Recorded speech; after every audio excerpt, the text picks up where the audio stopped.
آج کا ٹاپک ہے ایڈوانٹیجز آف فرکشن یعنی مزاحمت کے فائدے۔ ہماری روزمرہ زندگی کی بہت سی سرگرمیاں مثلاً پیدل چلنا، لکھنا، بھاگنا یا گاڑی کو بریک لگانا سب مزاحمتی قوت یعنی فرکشن کی وجہ سے ہی ممکن ہوتی ہیں۔ آئیے فرکشن کے کچھ فائدوں کی بات کریں۔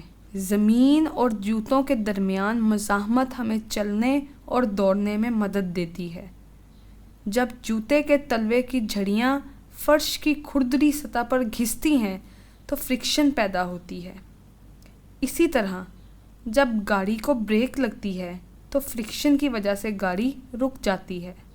ہوا کی مزاحمت کی وجہ سے پرندے ہوا میں اڑ سکتے ہیں۔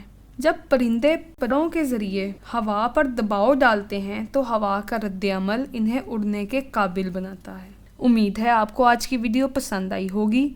مزید ویڈیوز کے لیے لاگ ان کریں ہماری ویب سائٹ www.pen.org.pk